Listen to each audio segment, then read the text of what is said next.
दुनिया का सबसे खतरनाक और ताकतवर राजा, जिसने अपनी जिंदगी में वो हर एक चीज हासिल की जो उसने चाही, पर उसकी जिंदगी में उसने कभी दो पल सुकून के नहीं देखे।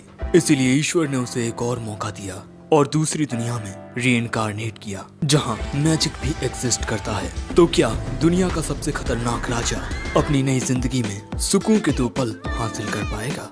चलिए जानते हैं। कहानी की शुरुआत में हम एक आदमी को देखते हैं जिसकी बॉडी में से बहुत ही खतरनाक ऑरा निकल रहा था, और हम देखते हैं कि ये आदमी उसके सामने मौजूद एक लड़की को खत्म कर देता है और फिर ये उस दुनिया का राजा बन जाता है। और जो भी इसके सामने आकर इससे लड़ने की हिमाकत करता है, ये राजा उस शख्स को सिर्फ हराता नहीं बल्कि खत्म कर देता है। जिसके बाद हम देखते हैं कि फाइटिंग प्लेन से इस दुनिया के शहरों पर बम गिराए जाते हैं। ये नजारा देखने पर बिल्कुल किसी कयामत की तरह लग रहा था, और ये सब तबाही यही राजा करवा रहा है। लोग दर्द के मारे तड़प तड़प कर चिल्ला रहे हैं, पर इसे किसी की चीख सुनाई नहीं देती। ये इंसानियत का सबसे खतरनाक और ताकतवर राजा है। पर एक दिन ये राजा अपने मुकुट को देखता हुआ कहता है, हाँ, अब मैं एक राजा बन चुका हूँ। पर इसके अगले ही पल में वो खुद को डूबता हुआ पाता है, और यहाँ एक आवाज उससे कहती है कि अपनी अगली जिंदगी में रोशनी की तलाश करना। और फिर जब इसकी आंखें खुलती हैं, ये अपने सामने एक आदमी और औरत को पाता है। ये दोनों इसे देख बहुत खुश हो रहे थे। इससे पहले कि इसे कुछ समझ आता, यह आदमी कहता है, आर्थर, देखो ये मैं हूँ, तुम्हारा पापा, और मेरा नाम रे है। तभी ये मोहतरमा कहती हैं, और मैं हूँ तुम्हारी माँ, एलिस। और ये सब बातें सुन अब आर्थर को समझ आता है कि उसका फिर से जन्म हुआ है। अगले सीन में हम देखते हैं कि आर्थर की माँ उसे दूध पिला चुकी हैं और उसका पेट पूरी तरह से भर चुका है। पर दोस्तों, अब वो महान राजा जो अनगिनत युद्ध जीता है, अब उसका अपने इस नन्हे से शरीर पर काबू नहीं है। पोटी करने के बाद उसकी माँ ही उसे साफ करती हैं, और इसीलिए आर्थर को यहाँ खुद पर बहुत शर्म आती है। फिर अगले सीन में आर्थर के पिता रे यहाँ मैजिक का यूज करके दिखाते हैं, और एक ही मुक्के में एक बड़े से पत्थर को तोड़ देते हैं। पर इससे पहले कि वो अपनी ताकत की नुमाइश कर दे, एक पत्थर उनके सिर पर आकर गिरता है। सो अब आर्थर की माँ अपने पति को हील करती हैं, और आर्थर ये सब देख रहा था क्योंकि उसकी पिछली दुनिया में मैजिक जैसी कोई चीज नहीं थी। फिर इसके बाद आर्थर के पिता एक बड़े से बीस्ट को एक ही मुक्के में हरा देते हैं। शायद वो अपने बाकी के दोस्तों के साथ किसी मिशन पर आए थे। दूसरी ओर घर पर आर्थर की माँ अपने पति के आने का इंतजार कर रही थी, और थोड़ी ही देर में वो घर आ जाते हैं। पर आर्थर यहाँ देखता है कि उसके पिता अपने हाथ में वेपन टाइप ग्लव्स पहने हुए हैं जो काफी नुकीले थे। इसीलिए आर्थर फैसला करता है कि वो भी जल्द से जल्द अपने लिए ताकत पाएगा। पर तभी उसकी माँ कहती है, चलो तुम पापा से मिल लिए, अब सोने का वक्त है। आर्थर यहाँ अपने माँ बाप को देख सोचता है, मैं इतना छोटा हूँ कि कुछ नहीं कर सकता, पर ये जिंदगी इतनी बुरी भी नहीं है। जिसके बाद वो सो जाता है, क्योंकि अपनी पिछली जिंदगी में जब भी वो सोने की कोशिश करता, कोई ना कोई उसे मारने के लिए आता। आर्थर हर बार अपने दुश्मनों को खत्म कर देता, पर वो कभी चैन की नींद नहीं सो पाया। अब ऐसे ही कई दिन गुजरते हैं। आर्थर के माता पिता आर्थर को रेंगते हुए देख रहे थे, और अब पहली बार आर्थर अपना चेहरा शीशे में देखता है। फिर इसके बाद आर्थर की माँ उसे प्यार से किस करके सुला देती हैं। पर अपनी माँ के जाते ही आर्थर आंखें खोल लेता है और अपने झूले से नीचे उतर अपनी माँ से छुपता हुआ दरवाजे की ओर जाने लगता है। दोस्तों, इस कमरे में थी बहुत सारी किताबें। जिसके बाद आर्थर एक किताब उठाकर पढ़ने लगता है, क्योंकि वो ये बात जानता है कि नॉलेज ही सबसे बड़ा हथियार है। और किताब पढ़ के आर्थर को पता चलता है कि वो डाइकाथेन नाम के कॉन्टिनेंट में पैदा हुआ है, जहाँ 3 किंगडम है। पहला है डार्क किंगडम, और इस राज्य में ड्वार्फ्स रहते हैं। दूसरा है एलेनोयर किंगडम, जहाँ घने जंगलों में एल्फ्स रहते हैं। और आखिरी है द साउथर्न किंगडम, जहाँ आर्थर रहता है और यहीं इंसान रहते हैं। और यहाँ का भी एक राजा है। आर्थर को जानने को मिलता है कि इस दुनिया में राजगद्दी को इनहेरिट किया जाता है, ना कि उस पर कब्जा किया जाता है, जैसा उसने अपनी पिछली जिंदगी में किया था। जिसके बाद आर्थर एक और किताब निकालता है, और उसे पता चलता है कि उसकी दुनिया की तरह ये दुनिया ज्यादा डेवलप नहीं है, पर इस दुनिया में मैजिक है। इस दुनिया में एक पावर का सोर्स एग्जिस्ट करता है जिसे माना कहते हैं, लेकिन मैजिक का इस्तेमाल सिर्फ 100 लोगों में से एक शख्स ही कर पाता है। और इस दुनिया में माना 2 प्रकार से यूज होता है। Augmenting and conjuring. ऑगमेंटिंग का यूज करने वाले अपनी बॉडी को माना से इनहेंस कर लेते हैं, जिससे उनकी फिजिकल पावर्स बहुत ही ज्यादा बढ़ जाती हैं। और जो कंज्यूरर्स होते हैं वो अपने माना का इस्तेमाल मैजिक अटैक्स करने में करते हैं, जैसा कि एलिस की माँ ने किया था। अब माना को कंट्रोल सिर्फ माना कोर की मदद से ही किया जा सकता है। माना कोर में स्पेल कास्टर अपने माना को एक जगह पर फोकस करता है और उसमें माहिरता हासिल करने के बाद ही वो एक मेज बनता है। आर्थर सोचता है कि क्या उसके पास भी कोई ऐसी ताकत होगी।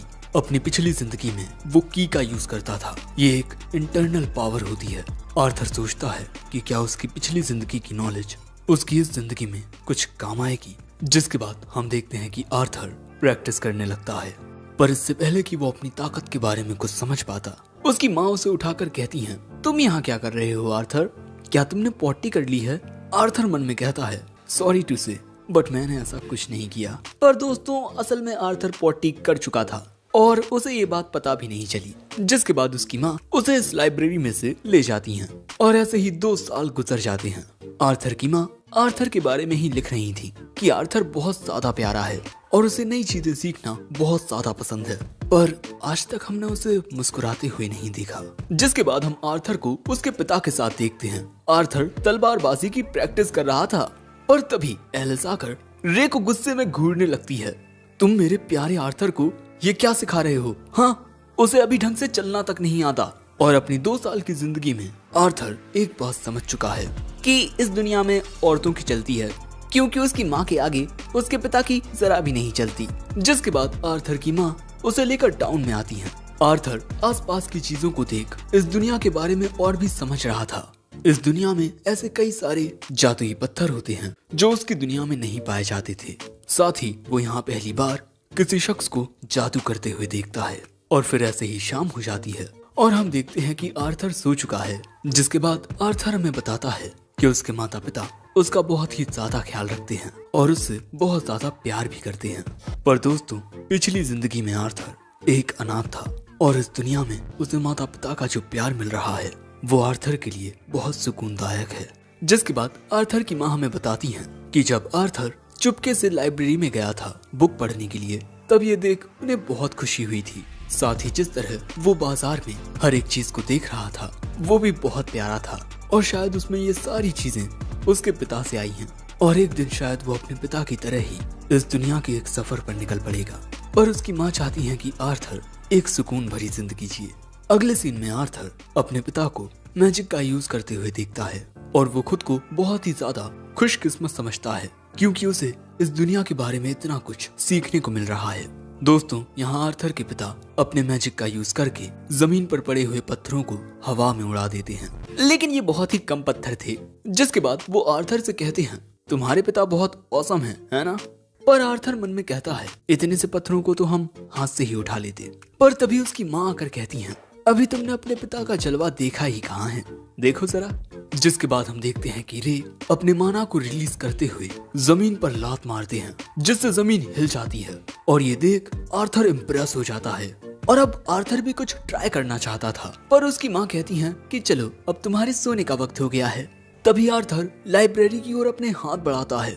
सो उसकी माँ कहती है कि अभी तुम्हारे सोने का वक्त है। सो अब आर्थर अपनी माँ की ओर बहुत प्यार से देखने लगता है और अब उसकी माँ को ना चाहते हुए भी आर्थर की बात माननी पड़ती है। जिसके बाद हम देखते हैं कि आर्थर अब बुक पढ़ने लगता है और उसकी माँ के चाहते ही वो मैजिक की प्रैक्टिस करने लगता है। कंसंट्रेशन के जरिए आर्थर अपनी बॉडी में मौजूद माना को एक जगह पर फोकस करने लगता है। दूसरी ओर आर्थर के पिता अपनी ताकत से एक पेड़ को ही तोड़ देते हैं। तभी आर्थर का वो माना पूरी तरह से एक जगह पर एकत्रित हो जाता है और फिर अगले ही पल में होता है एक बहुत ही बड़ा धमाका। हम देखते हैं कि आर्थर के पिता आर्थर की माँ को इस धमाके से बचा लेते हैं, पर इससे उनकी पीठ काफी जल जाती है। पर इसके बाद दोस्तों एलिस को आर्थर की चिंता होने लगती है क्योंकि जहाँ धमाका हुआ आर्थर उसी कमरे में था। ये दोनों तुरंत घर के अंदर आते हैं और अंदर आकर आर्थर के पिता जो देखते हैं उससे उनके होश उड़ जाते हैं और तभी आर्थर की माँ आकर देखती है कि आर्थर सही सलामत हवा में उड़ रहा है। दोस्तों आर्थर ने कई दिनों की मेहनत के बाद आखिरकार माना को कंट्रोल करना सीख लिया है। पर तभी अचानक हम देखते हैं कि टूटी हुई छत आर्थर के ऊपर गिरने लगती है। आर्थर भागने की कोशिश करता है पर उसका ये छोटा सा शरीर उसका साथ नहीं देता और उसे लगता है कि अब वो यहाँ मरने वाला है। पर तभी उसे बचाने के लिए उसके माता पिता आ जाते हैं। रे उस टूटी हुई छत को अपने मैजिक से दूर फेंक देता है और आर्थर की माँ आर्थर को सही सलामत देख खुशी के मारे रोने लगती हैं। आर्थर के पिता की आंखों में भी आंसू आ जाते हैं, पर यहाँ आर्थर कहता है कि आखिर ये रो क्यों रहे हैं।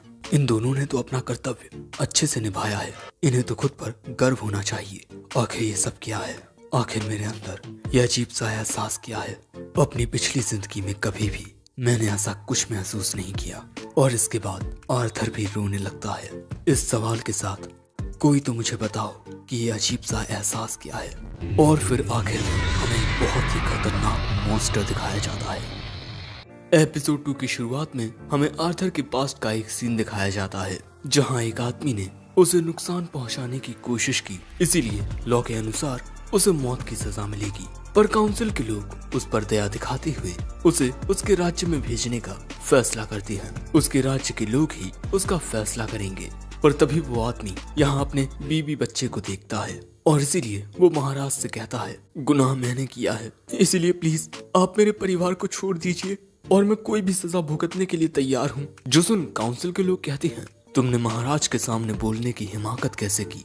पर अगले ही पल में हम देखते हैं कि किंग ग्रे ने इस आदमी की बीवी और छोटे से बच्चे को मार दिया। जो देख काउंसिल के लोग कहते हैं, महाराज ने इन्हें खुद अपने हाथों से मारा है, यानी कि उन्होंने खुद इन्हें मुक्ति दी है। वो हर एक प्रकार के दुख दर्द से आजाद हो चुके हैं। और ये देख वो आदमी रोते हुए कहता है, ऐसा करने के लिए शुक्रिया महाराज। पर ग्रे यहाँ कुछ नहीं कहता। और अब सीन प्रेजेंट का आता है जहाँ रे आर्थर को ट्रेनिंग करने के लिए ग्लव्स देता है। पर आर्थर बताता है कि उसे तलवार से ही प्रैक्टिस करनी है, क्योंकि दोस्तों आर्थर ये ग्लव्स पहनकर सिर्फ क्लोज रेंज अटैक ही कर पाएगा और इतना छोटा सा शरीर होने की वजह से वो आसानी से मारा जाएगा। इसीलिए आर्थर ने तलवार को चुना। जिसके बाद आर्थर अपने पिता के साथ प्रैक्टिस करने लगता है। पर तभी वो देखता है कि उसके पिता ने तलवार को माना के साथ इन्फ्यूज कर लिया है। जो देख आर्थर भी बिल्कुल ऐसा ही करता है और अपने पिता की ओर जाकर उनके वेपन को काट देता है। पर आर्थर की काबिलियत देख रे बहुत हैरान हो चुका था। अगले सीन में हम देखते हैं कि आर्थर के माता पिता के बीच बहस हो रही है, क्योंकि आर्थर के पिता का कहना है कि आर्थर की ट्रेनिंग कोई टीचर ही करा सकता है, क्योंकि वो बहुत ज्यादा टैलेंटेड है। आर्थर ने अपनी तलवार को माना के साथ इन्फ्यूज करके इस लकड़ी को आसानी से काट दिया, जबकि आर्थर बस 4 साल का है। पर आर्थर की माँ ये नहीं चाहती, क्योंकि आर्थर को कोई टीचर तभी मिलेगा जब आर्थर किसी टाउन में जाकर पढ़ाई करेगा। ग्रे कहता है, पर तुम्हें उसके भविष्य के बारे में सोचना चाहिए। एलिस कहती है, मैं आर्थर के बिना नहीं रहना चाहती। और इसी वजह से इन दोनों के बीच बहस हो रही थी। सो यहाँ आर्थर सजेस्ट करता है कि इन सभी को टाउन में चले जाना चाहिए। जो सुन ये दोनों हैरान होकर कहते हैं कि अरे आर्थर ने तो बिल्कुल सही कहा। और अब आर्थर ये देख खुश होता है कि उसके माता पिता अब फिर से प्यार से बातें कर रहे हैं। अब इसके बाद हम देखते हैं कि आर्थर का परिवार यहाँ से जाने के लिए तैयार है। और यहाँ पर आर्थर अपना इंट्रोडक्शन अपने पिता के कुछ साथियों को देता है जो उनके साथ हंटिंग करते हैं। इसके अलावा भी ये लोग एक साथ काफी वक्त गुजारते हैं। और साथ ही ये वो पार्टी है जिसमें आर्थर के माता पिता पहले काम कर चुके हैं, ट्विन हॉर्न्स।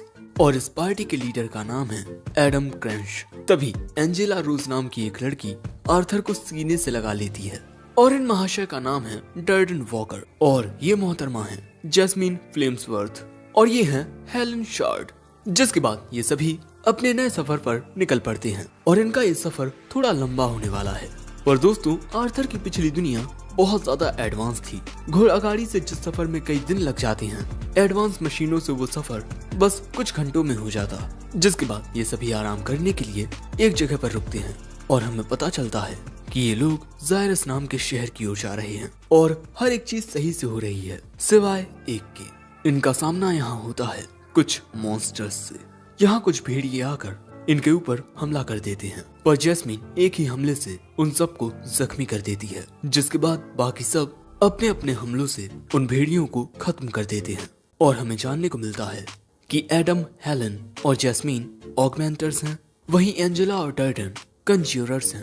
इन सब को लड़ता हुआ देख आर्थर फैसला करता है कि वो भी जल्द से जल्द बिल्कुल इन्हीं के जैसा बनेगा। फिर रात के वक्त ये लोग यहीं रुकते हैं और इस वक्त ये लोग एक सफर पर हैं। इन्हें खाने के लिए ज्यादा तो नहीं मिलता, पर आर्थर सोचता है कि कम से कम ये ताज़ा है।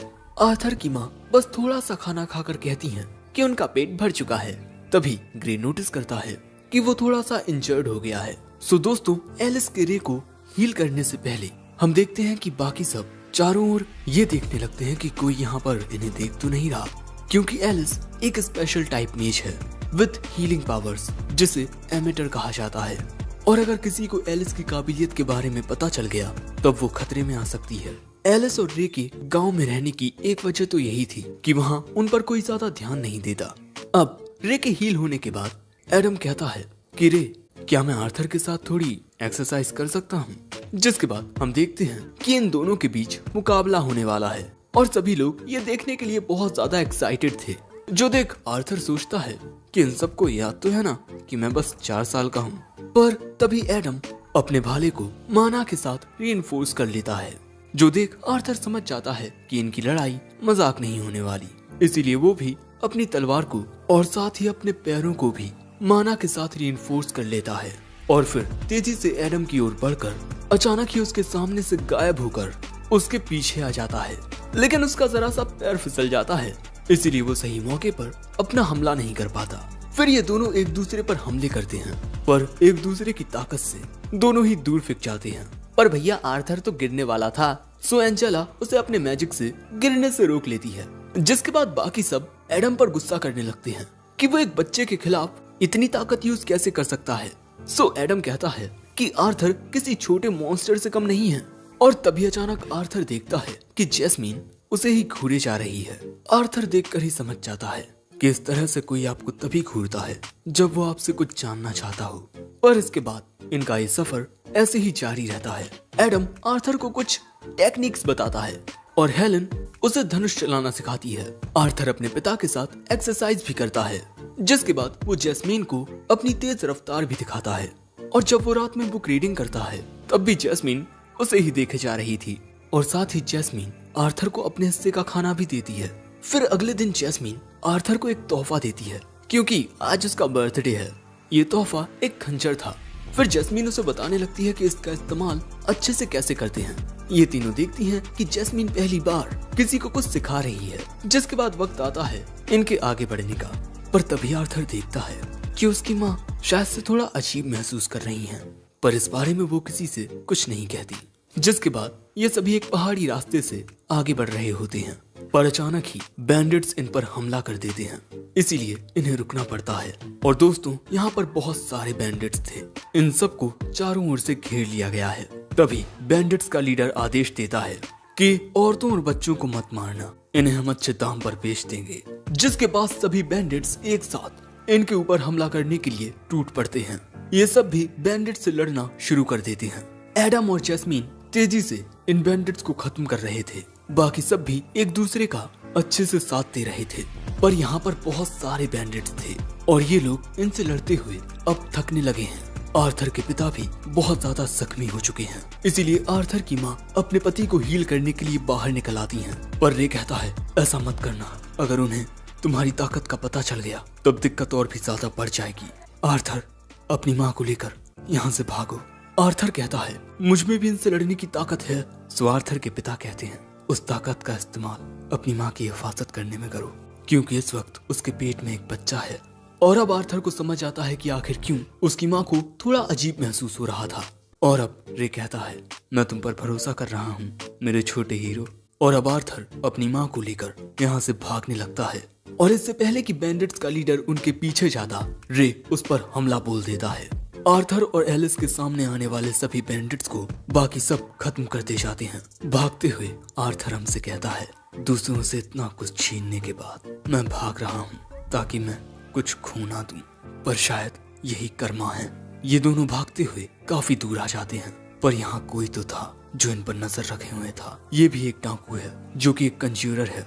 ये अपने मैजिक से उन दोनों पर हमला कर देता है। आर्थर अपनी माँ को दूर कर वो हमला खुद पर ले लेता है, पर जैस्मीन के दिए हुए खंजर ने उस हमले से आर्थर को बचा लिया था। और फिर आर्थर उस खंजर को बैंडिट की ओर फेंक कर उसे नीचे गिरा देता है, क्योंकि इस खंजर में एक रस्सी बंधी हुई थी। पर दोस्तों, अब आर्थर पहाड़ी से नीचे गिर रहा था। डर्डन और एंजेला अपने मैजिक से उसे पकड़ने की कोशिश करते हैं और उनका मैजिक उस तक नहीं पहुंचता। गिरते वक्त आर्थर के जहन में एक ख्याल आता है, कितना अजीब है कि अभी जो मैंने किया उससे मुझे कुछ हासिल नहीं हुआ, पर फिर भी मेरे दिल को सुकून पहुंचा है। और शायद अब मैं समझा कि वो आदमी मुझसे क्या मांग रहा था और क्यों पहले एपिसोड के आखिर में मेरे माता पिता रोए, क्योंकि हम अपने परिवार को बचाने के लिए अपना बलिदान देने में जरा भी नहीं हिचकिचाते। और जो आंसू हमारी आंखों से गिरते हैं वो इस दुख में गिरते हैं कि हम अपने दिल के करीबी लोगों को फिर कभी देख नहीं पाएंगे। ये सब जानते हुए आर्थर गिरता है और उसकी आंखों से आंसू भी गिरते हैं। वो कहता है, कितना अच्छा होता अगर मैं एक बड़ा भाई बन पाता। और यही सोचते हुए वो पहाड़ी से नीचे गिर जाता है। पर इसके बाद जब उसकी आंख खुलती है वो खुद को एक अजीब सी गुफा में पाता है और अगले ही पल में उसके सामने एक भयानक मॉन्स्टर आता है और यहीं यह एपिसोड एंड होता है। एपिसोड 3 शुरू होता है और हम आर्थर के सामने उसी भयानक मॉन्स्टर को देखते हैं। उसे देख आर्थर बहुत ही घबराया हुआ था। उसे समझ नहीं आता कि वो इस गुफा में क्या कर रहा है, पर इस मॉन्स्टर को देख वो उस पर हमला कर देता है। पर वो मॉन्स्टर अपने एक ही हाथ से आर्थर को गिरा देता है और फिर ये मॉन्स्टर कहती है, तुम डरो मत, मैं तुम्हारे साथ हूँ। जिसके बाद हम देखते हैं कि वो मॉन्स्टर पास ही में लगे एक पेड़ से फल तोड़ने लगती है आर्थर के खाने के लिए, क्योंकि उसे लग रहा था कि आर्थर शायद से भूखा होगा। पर अचानक ही आर्थर को एहसास होता है कि उसके एक हाथ हड्डी टूट चुकी है, इसलिए वो दर्द के मारे चिल्ला पड़ता है। वो मॉन्स्टर कहती है, ज्यादा हिलो मत, तुम बहुत ऊंचाई से गिरे हो, वो तो तुम्हारी किस्मत अच्छी थी जो तुम बच गए। पर अब आगे के सवालों के जवाब तुम्हें तभी मिलेंगे जब तुम ये खाना खाओगे। ये बात सुन आर्थर तेजी से इन फलों को खाने लगता है और फिर पूछता है, मेरे माता पिता ठीक तो है ना? ये बात सुन वो मॉन्स्टर बताती है कि वो इस गुफा से बाहर नहीं निकल सकती, पर उसकी आंखें बहुत तेज हैं। जिसके बाद वो आर्थर को दिखाती है कि उसके परिवार ने सभी डाकुओं को हरा दिया और अपने सफर पर आगे निकल गए। और ये बात सुन कि उसका परिवार सही सलामत है, आर्थर की आंखों से आंसू गिरने लगते हैं। जिसके बाद आर्थर को इस मॉन्स्टर का नाम पता चलता है, सिल्विया। आर्थर कहता है कि शुक्रिया सिल्विया। जिसके बाद ऐसे ही दिन गुजरने लगते हैं। आर्थर की सभी चोटें पूरी तरह से ठीक हो जाती हैं और अब वो जल्द से जल्द घर जाना चाहता है, पर सिल्विया उसे अभी जाने नहीं दे रही, क्योंकि सिल्विया के अनुसार इस वक्त वो लोग एल्शियर फॉरेस्ट के आखिर में हैं और इस जंगल में बहुत सारे डाकू और जंगली जानवर हैं। पर दोस्तों, हमें पता चलता है कि सिल्विया स्पेस पोर्टल्स क्रिएट कर सकती है, जिसके जरिए आर्थर आसानी से इस जगह से बाहर निकल सकता है। पर वो पोर्टल्स क्रिएट करने में काफी सारी प्रिपरेशंस लगती हैं। जिसके बाद हम देखते हैं कि आर्थर यहीं पर ट्रेनिंग करने लगता है। पर दोस्तों, कई दिन गुजर जाने के बाद भी अब तक सिल्विया ने अपने बारे में कुछ नहीं बताया कि वो किस तरह की मॉन्स्टर है, जिसे बस देखने भर से ही आर्थर के पसीने छूट गए थे। सिल्विया की बॉडी पर एक जख्म का भी निशान है, लेकिन सिल्विया चाहे जैसी भी दिखती हो वो बहुत ही अच्छी है। अब ट्रेनिंग करने के बाद आर्थर एक पत्थर पर आकर खड़ा हो जाता है और वहीं बैठकर अपने माना की प्रैक्टिस करने लगता है। सिल्विया देखती है कि इतनी छोटी उम्र में आर्थर के पास एक माना कोर है, पर इसके बाद वो आर्थर को कुछ करके दिखाती है, जो देख आर्थर हैरानी के साथ कहता है, तुम तो एक ही टाइम पर माना और मैजिक का यूज कर पा रही हो, पर ऐसा कर पाना नामुमकिन है। जिस पर सिल्विया कहती है, इंसान माना और मैजिक के बारे में बहुत ही कम जानते हैं। माना और मैजिक का एक साथ यूज कर पाना माना बीस्ट के लिए बहुत आसान होता है, पर क्या तुम भी ये सीखना चाहोगे? आर्थर कहता है, हाँ बिल्कुल। पर सिल्विया पूछती है, पर एक बात बताओ, तुम ये सीख कर करोगे क्या? क्योंकि इसे सीखने के बाद तुम दूसरों से ज्यादा ताकतवर हो जाओगे, तुम उस ताकत का क्या करोगे? ये बात सुन आर्थर अब तक जो हुआ वो याद करते हुए गुस्से में कहता है, मैं उन सबको मौत की सजा दूंगा जिन्होंने मुझे उनसे अलग किया है, जिनसे मैं प्यार करता हूँ। पर अगले ही पल में सिल्विया आर्थर में एक उंगली मारकर उसे गिरा देती है और कहती है, तुम टेस्ट में फेल हो गए, मैं तुम जैसे किसी को कुछ नहीं सिखाने वाली। पर आर्थर कहता है, मैंने गलत ही क्या कहा, हर कोई अपने दुश्मनों को खत्म कर देता है। और ऐसा ही करके तो आर्थर अपनी पिछली जिंदगी में सबसे ताकतवर राजा बना था। पर अगले ही पल में सिल्विया आर्थर की ओर अपनी उंगली करके कहती है, मेरी एक ही उंगली तुम्हारे टुकड़े टुकड़े करने के लिए काफी है, पर यही उंगलियां तुम्हें प्यार से छू रही हैं। गुस्सा और नफरत जब ये तुम्हारे ऊपर हावी हो जाते हैं, उस वक्त तुम जो करते हो तुम्हें लगता है कि तुम सही कर रहे हो, पर आखिर में सिर्फ नफरत और पछतावा बचता है। और मैं नहीं चाहती कि जो प्यारी सी जान मैंने बचाई है वो अपनी जिंदगी में पछताए। और आर्थर, अब मैं तुमसे फिर से वही सवाल पूछती हूँ, दूसरों से ज्यादा ताकत हासिल करने के बाद तुम उस ताकत का क्या करोगे? ये सुन आर्थर उससे प्यार करने वाले सभी लोगों को याद करके कहता है, मैं उन लोगों की हिफाजत करूंगा जिनसे मैं प्यार करता हूँ। जो सुन सिल्विया कहती है, अब मुझे तुम्हारा जवाब पसंद आया। पर दूसरी ओर हम सिल्विया जैसे ही एक और मॉन्स्टर को देखते हैं जो कहता है, मैं जान चुका हूँ तुम कहाँ हो, अब तुम मुझसे बच नहीं पाओगी सिल्विया। और इसके बाद वो हवा में उड़ जाता है और यहाँ हम एक और बहुत बड़े मॉन्स्टर को मरा हुआ देखते हैं जिसे सिल्विया जैसे दिखने वाले मॉन्स्टर ने मारा है। जिसके बाद हमें आर्थर के पास्ट का एक सीन दिखाया जाता है जहाँ वो बिस्तर से उठता है और दरवाजा खोल कहीं जाने लगता है और फिर वो एक जगह पर आकर कुछ देखने लगता है। उसे देख वहाँ बैठा ये बुढ़ा कहता है, अरे महान राजा, सुबह सुबह मुझे आपका चेहरा देखने को मिला, ये तो मेरा सौभाग्य है। पर फिर हमें पता चलता है कि ग्रे तो यहाँ सिर्फ नाम का राजा है, बाकी सभी पॉलिटिकल अथॉरिटीज पार्लियामेंट के हाथों में है और यहाँ एक राजा का काम तो सिर्फ युद्ध को शुरू करवाना है, यानी कि वो एक किलिंग मशीन से ज्यादा कुछ नहीं है। जिसके बाद ये बुढ़ा ग्रे से पूछता है, वैसे आज इतनी सुबह सुबह आपका यहाँ आना कैसे हुआ? पर ग्रे वहां से ये कहकर जाने लगता है कि अब बहुत हो गया मार्लन। और अगले सीन में हम ग्रे की ताज को जमीन पर टुकड़ों में टूटा हुआ देखते हैं। और अब प्रेजेंट में हम देखते हैं कि आर्थर माना और मैजिक का एक साथ यूज करना सीख रहा होता है और जब वो ऐसा करने लगेगा तब उसके मैजिक को यूज करने की कैपेसिटी बहुत ही ज्यादा बढ़ जाएगी।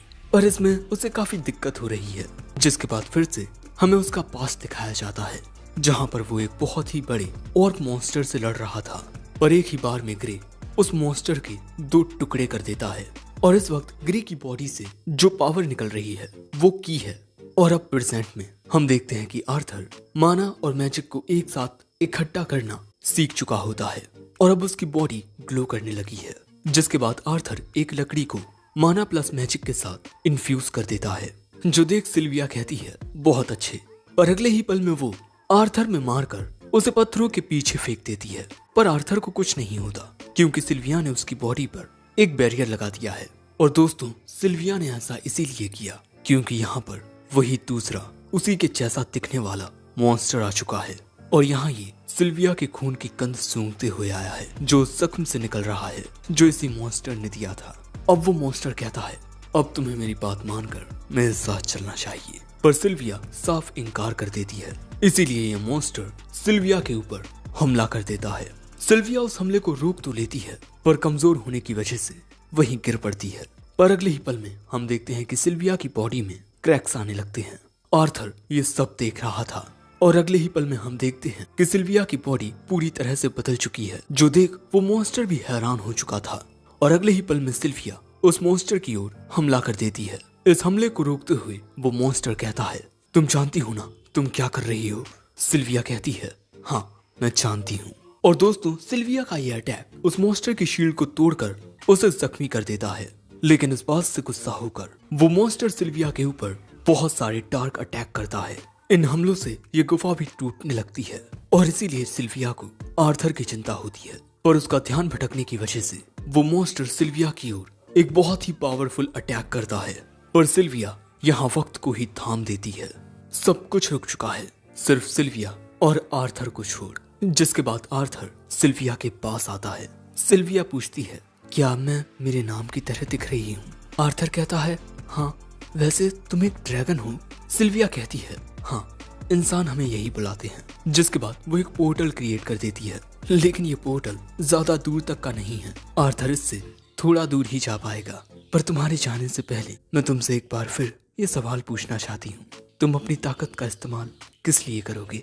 आर्थर कहता है, वो अपनी ताकत का इस्तेमाल उनकी हिफाजत करने के लिए करेगा जिनसे वो प्यार करता है। ये सुन सिल्विया अब आर्थर को अलविदा कहते हुए उसे कुछ तोहफे देती है, एक अंडा और एक पंख। और इसके बाद वो आर्थर को किस करती है, जिससे आर्थर के हाथों पर अजीब से निशान आ जाते हैं। वो पूछता है कि ये क्या है, पर सिल्विया कहती है, वक्त आने पर तुम जान जाओगे। और अब अलविदा कहने का वक्त आ चुका है। मैं चाहती तो तुम्हें उसी दिन यहाँ से वापस भेज सकती थी जिस दिन तुम होश में आए, पर मैंने ऐसा नहीं किया क्योंकि मैं तुम्हारे साथ थोड़ा वक्त गुजारना चाहती थी। ये सुन आर्थर भी रोते हुए कहता है, तुमने मुझे वो ताकत दी जिससे मैं उनकी हिफाजत कर सकूं, जो मेरे दिल के करीब हैं, पर इससे मैं तुम्हारी हिफाजत नहीं कर सकता। जिस पर सिल्विया कहती है, मेरे हालात बहुत अलग हैं आर्थर। दोस्तों, आर्थर ने सिल्विया के साथ जो वक्त गुजारा, इतने ही वक्त में आर्थर में बहुत सारे बदलाव आए हैं। वो कहता है, मुझे फर्क नहीं पड़ता कि तुम एक ड्रैगन हो या मॉन्स्टर हो या कुछ भी हो, मेरे लिए तुम मेरा परिवार हो सिल्विया। तुमने मेरा ख्याल बिल्कुल किसी दादी अम्मा की तरह रखा। यही सुन सिल्विया कहती है, क्या तुम मुझे एक बार वही कहकर बुला सकते हो?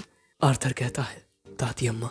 ये सुन सिल्विया की आंखों में आंसू आ जाते हैं और फिर वो आर्थर को आगे बढ़ने को कहती है। आर्थर भी सिल्विया द्वारा दिए गए तोहफे लेकर आगे बढ़ जाता है और जाने से पहले वो सिल्विया से उसके साथ चलने को कहता है, पर अब बहुत देर हो चुकी थी। आर्थर के वहां से जाते ही सिल्विया फिर से टाइम को शुरू कर देती है और उस मॉन्स्टर का हमला सीधा सिल्विया में आकर लगता है। वो वहीं गिर पड़ती है। वो मॉन्स्टर कहता है, तो आखिरकार तुमने हार मान ही ली।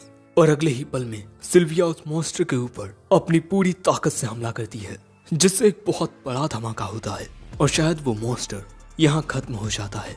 तभी पोर्टल से गुजरते हुए आर्थर को सिल्विया की आवाज कहती है, तुम ठीक तो हो ना आर्थर?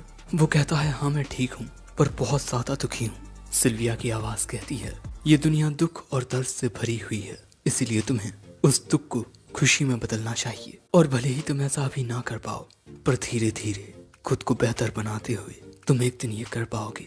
आखिर तुम दुनिया के सबसे ज्यादा ताकतवर राजा थे। सिल्विया आर्थर की पुरानी जिंदगी के बारे में जानती थी। वो कहती है, गुस्से और नफरत को खुद पर हावी कभी मत होने देना और ये जिंदगी खुशियों की तलाश करते हुए जीना। King grey. फिर अगले सीन में हम आर्थर को जंगल के बीचों बीच बड़ा हुआ देखते हैं और यहाँ वो रोते हुए कहता है, मैं वो करूंगा जो तुमने मुझसे कहा है सिल्विया। और अब वो आगे बढ़ने के लिए तैयार था, पर तभी अचानक आर्थर को किसी के चिल्लाने की आवाज आती है। आर्थर अपनी एबिलिटी का यूज करके उसी आवाज की ओर जाने लगता है। आर्थर एक पेड़ से दूसरे पेड़ पर कूदता हुआ उस जगह पहुंचता है और यहाँ वो देखता है कि कुछ डाकू एक लड़की को किडनैप किए हुए हैं और ये एक एल्फ है और एल्फ बहुत अच्छे दामों पर बिकते हैं। आर्थर भी समझ चुका था कि ये डाकू इस लड़की को एक गुलाम बनाकर बेच देंगे। तभी वो याद करता है कि किस तरह उसके ऊपर भी हमला हुआ था और डाकुओं के लीडर ने बच्चे और औरतों को मारने से मना किया था। और यही याद करके अब उसे गुस्सा आने लगता है, पर तभी उसे सिल्विया की बात भी याद आती है और इसीलिए वो फैसला करता है कि वो सब्र से काम लेगा। जिसके बाद हम देखते हैं कि वो डाकू शहर की ओर आगे बढ़ने लगते हैं और इसी तरह शाम हो जाती है और इसीलिए वो लोग एक जगह पर रात गुजारने के लिए रुकते हैं। आर्थर भी उनके पीछे आ चुका था। आर्थर सोच रहा था कि इन लोगों की मदद से वो किसी टाउन तक पहुंच जाएगा, उसके बाद उस बच्ची को बचाएगा। पर इन डाकुओं की नीयत अच्छी नहीं थी। ये उस लड़की के साथ कभी भी कुछ भी कर सकते हैं। इसीलिए सही वक्त के इंतजार में अब आर्थर अपनी प्रैक्टिस करने लगता है। ऐसे ही रात हो जाती है। आर्थर को यहाँ एक बात समझ नहीं आती कि आखिर ये फॉरेस्ट हॉन्ट्स इंसानों का कहना क्यों मान रहे हैं। वो नोटिस करता है कि इन पर मैजिक कॉलर्स लगे हैं। आर्थर इनकी ओर पत्थर फेंक कर इनको परेशान कर देता है। इनके चिल्लाने की आवाज सुन एक डाकू इनमें जोर से लात मारता है कि चुप हो जाओ। पर इसी मौके का फायदा उठाकर आर्थर इसके पीछे आकर इसे खत्म कर देता है, जिसके बाद वो उस डाकू का खंजर ले लेता है। थोड़ी देर बाद अपने साथी को देखने के लिए एक और डाकू आता है, पर आर्थर उसे भी खत्म कर देता है। पर तभी वो तीसरा डाकू उस ओर आता है। आर्थर तुरंत इस पर हमला करके इसे जख्मी कर देता है, पर ये मरा नहीं था। ये चिल्लाकर अपने चौथे साथी को बता देता है कि यहाँ एक बहुत ही खतरनाक बच्चा है। पर आर्थर को देख ये चौथा डाकू कहता है, तुम भी काफी अच्छी कीमत पर बेचे जा सकते हो। जिसके बाद हमें पता चलता है कि ये भी एक मैजिक यूजर है और ये तुरंत ही आर्थर पर हमला कर देता है। पर उसके हमले से बच आर्थर उस पर हमला करने आता है, पर वो डाकू बच जाता है। सो अब आर्थर अपने रस्सी वाले चाकू से उस पर हमला करता है, पर वो डाकू उस चाकू को ही पकड़ लेता है और अगले ही पल में आर्थर के करीब आकर उसमें एक जोरदार लात मारता है। जिसके बाद वो आर्थर को पकड़ कहता है, तुम मुझे कभी नहीं हरा पाओगे बच्चे। पर तभी आर्थर उसके पैर में आग लगा देता है और इस बात से गुस्सा होकर वो डाकू कहता है, अब बहुत हो गया, मैं तुम्हें खत्म कर दूंगा। पर अगले ही पल में आर्थर उसकी ओर चाकू फेंक उसे खत्म कर देता है और अब सिर्फ ये एक डाकू बचा है जिसका आर्थर ने पैर घायल किया था। ये डाकू आर्थर से रहम की भीख मांगता है, पर आर्थर कहता है, तुमने उस बच्ची पर तो रहम नहीं दिखाया। जिसके बाद वो उस डाकू को खत्म कर इस बच्ची के पास आता है, पर पल भर के लिए आर्थर को इस बच्ची के अंदर कोई और ही दिखाई देता है। पर इसके बाद आर्थर उससे कहता है अब तुम सेफ हो और अपने घर जा सकती हो। पर तभी वो बच्ची देखती है कि आर्थर को हाथ पर कुछ चोट आ गई है, जो देख वो घबरा जाती है। पर आर्थर को याद आता है कि आज वो पहली बार अपने उम्र के किसी बच्चे से मिला है। जिसके बाद आर्थर उन डाकुओं की बॉडीज पर कपड़े डाल देता है ताकि इस बच्ची को वो सब ना देखना पड़े। पर ये बच्ची पूछती है कि उन बुरे डाकुओं के साथ क्या हुआ। आर्थर कहता है कि उनके साथ एक एक्सीडेंट हो गया। जिसके बाद आर्थर इन डाकुओं से कुछ सामान लेकर यहाँ से जाने लगता है, पर वो लड़की आर्थर का हाथ पकड़ लेती है। आर्थर समझ जाता है कि ये उसे रोक रही है। आर्थर कहता है कि अब वो बुरे लोग तुम्हारे पीछे नहीं आएंगे और मुझे भी अपने घर जाना है। पर आर्थर इसके मन की बात भी समझ रहा था। तुम एक प्यारी सी लड़की को ऐसे जंगल में छोड़कर कैसे जा सकते हो। सो अब आर्थर उस बच्ची से पूछता है कि वो कहाँ से आई है। आर्थर को पता चलता है कि उस बच्ची का घर ऑपोजिट डायरेक्शन में है और इस बच्ची को नहीं पता कि ये अपने घर से कितने दूर है। और पता भी कैसे हो, उन डाकुओं ने उसे अगवा कर लिया। फिर वो बेचारी क्या ही सोचती। पर आर्थर का पिछली जिंदगी में उसका बचपन कुछ खास अच्छा नहीं रहा, इसीलिए वो इस बच्ची को इसके घर तक छोड़ने के लिए राजी हो जाता है। पर तभी ये लड़की कहती है कि उन्हें इन फॉरेस्ट हॉर्न्स को आजाद कर देना चाहिए। और फिर वो लड़की इस बात की चिंता किए बिना कि ये फॉरेस्ट हॉर्न्स उस पर हमला कर सकते हैं, वो उन्हें आजाद करने लगती है। जिसके बाद वो फॉरेस्ट हॉर्न्स यहाँ से चले जाते हैं। आर्थर भी ये बात समझ चुका था कि ये लड़की दिल की बहुत अच्छी है। अब इसके बाद अगले दिन आर्थर इस बच्ची को छोड़ने के लिए इसके घर की ओर निकल पड़ता है। आगे बढ़ते हुए वो इससे इसका नाम पूछता है। ये अपना नाम टेसिया बताती है। आर्थर भी उसे अपना नाम बताता है और कहता है कि उसे खाना खा लेना चाहिए क्योंकि आगे सफर में उन्हें ताकत की जरूरत पड़ेगी। लेकिन ये बात कहते हुए उसे सिल्फिया की याद आ जाती है। उसने भी आर्थर से यही कहा था। पर जब टेसिया इस खाने को खाती है उसे इसका स्वाद जरा भी अच्छा नहीं लगता।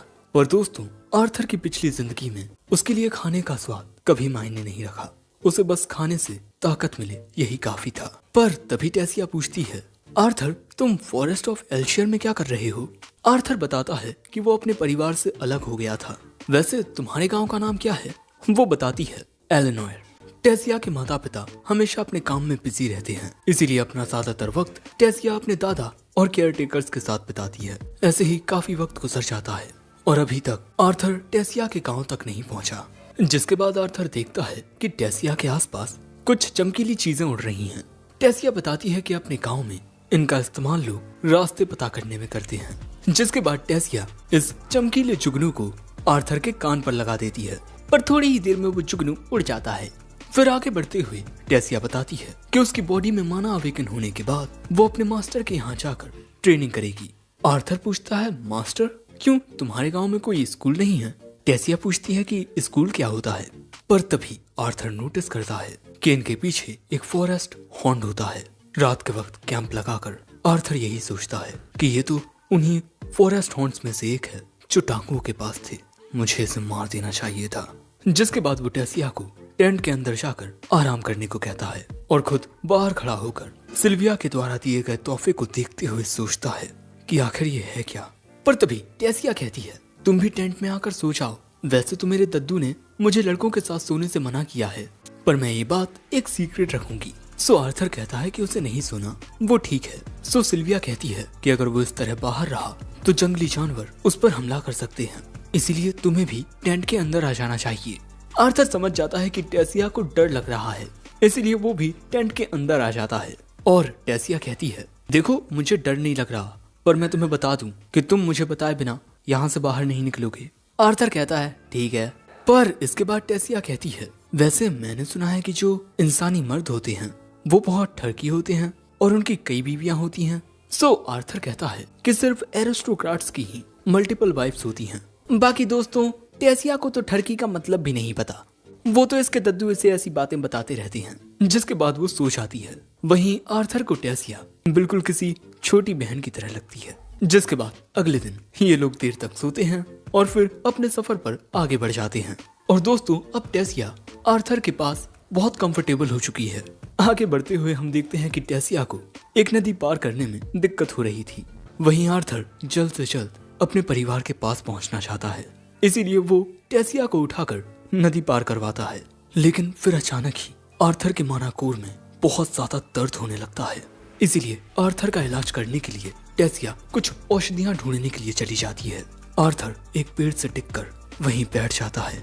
उसे बहुत ज्यादा दर्द हो रहा था और ऐसी हालत में वो किसी मॉन्स्टर का सामना भी नहीं कर पाएगा। पर तभी वहाँ पर ये फॉरेस्ट हॉन्ड आ जाता है। तभी वहाँ टेसिया भी आ जाती है। आर्थर उसे वहाँ से दूर होने को कहता है, क्योंकि उसे लग रहा था कि ये फॉरेस्ट हॉन्ड इन पर हमला करने वाला है। पर ये फॉरेस्ट हॉन्ड अपने शिकार को यहीं रखकर चला जाता है। टेसिया बताती है कि शायद से ये हमारी मदद कर रहा है, क्योंकि हमने इसकी मदद की। जिसके बाद रात के वक्त ये लोग मजेदार जंगली सुअर खाते हैं। इसका टेस्ट इन दोनों को ही बहुत अच्छा लगता है। जिसके बाद टेसिया बताती है कि उसे कोई औषधियां तो नहीं मिली, पर कुछ मशरूम्स मिले। वो मशरूम्स जो एलेनोर की औरतें हमेशा खाती रहती हैं। पर दोस्तों, इन्हें खाकर आर्थर का तो पेट खराब हो जाता है। जिसके बाद हम इन दोनों को टेंट में देखते हैं। टेसिया बताती है कि सोते वक्त हमेशा उसके दद्दू उसे कहानियां सुनाते, जिससे टेसिया को इंसानों से मिलने की तलब होती। पर उसके दद्दू ने कहा है कि वहाँ बहुत बुरे लोग होते हैं और इसीलिए एलेनोर के लोग दूसरे राज्यों के लोगों पर भरोसा नहीं करते। पर दोस्तों, बहुत ज्यादा थकान की वजह से आर्थर तो यहाँ सो जाता है। सो टेसिया अब उसे कंबल उड़ा देती है। जिसके बाद अगले दिन ये दोनों फिर से आगे बढ़ते हैं। पर आर्थर को अभी भी सीने में काफी दर्द हो रहा था और वो टेसिया को इस बारे में नहीं बताता। पर तभी टेसिया आर्थर से कहती है, हम काफी दिनों से एक साथ हैं और एक दूसरे के काफी करीब आ चुके हैं, इसीलिए मुझे लगता है कि अब मुझे तुम्हें निकनेम से बुलाना चाहिए, क्योंकि हम दोस्त बन चुके हैं। सो आर्थर कहता है कि राजकुमारी, मैं तो एक छोटे से गांव का एक छोटा सा लड़का हूँ। मैं सम्मान के लायक नहीं कि आप मुझे अपना दोस्त कहें। टेसिया कहती है कि क्या तुम ये बुड्ढों की तरह जोक मार रहे हो? हाँ। आर्थर कहता है, अब मुझे तो बड़ा बनना ही पड़ेगा ना, क्योंकि तुम तो मेरे बिना सूसू करने भी नहीं जा सकती। जो सुन टेसिया कहती है, सच में तुम दोस्ती के लायक नहीं हो। पर दोस्त, ये शब्द सुन आर्थर को कुछ खौफनाक यादें आती हैं। पर तभी टेसिया कहती है, देखो हमारे सामने कुछ है। आर्थर कहता है, अरे हाँ, बड़े बड़े पेड़ हैं। पर दोस्तों, आर्थर भी देखता है कि इनके सामने एक बहुत ही अजीब सा रास्ता है। टेसिया बताती है कि इसी के जरिए वो अपने घर पहुंच सकती है। आर्थर को उस जगह से बहुत ज्यादा पावर महसूस होती है। पर तभी टेसिया कहती है, चलो मेरे साथ आओ आर्थर। जिसके बाद अगले सीन में हमें एल्फ्स का राज्य एलेनोर दिखाया जाता है, जहां ये दोनों आ चुके थे। पर तभी यहाँ कई सारे सैनिक आकर आर्थर को पकड़ लेते हैं। आर्थर कहता है, टेसिया, शायद से इन्हें कोई गलतफहमी हो गई है। पर वो देखता है कि टेसिया उसकी ओर अलग ही तरह से घूर रही है। तो क्या टेसिया ने यहाँ आर्थर को धोखा दिया? आखिर ये हुआ क्या? इस सवाल का जवाब अगले पार्ट में मिलेगा। कमेंट में जरूर बताना कि इसका अगला पार्ट देखने के लिए तुम कितने ज्यादा एक्साइटेड हो। बाकी हमारे चैनल को सब्सक्राइब कर लो, अभी और भी काफी सारे वीडियोस आना बाकी है। मैं मिलता हूँ जल्दी एक नए वीडियो में, तब तक के लिए सायोनारा।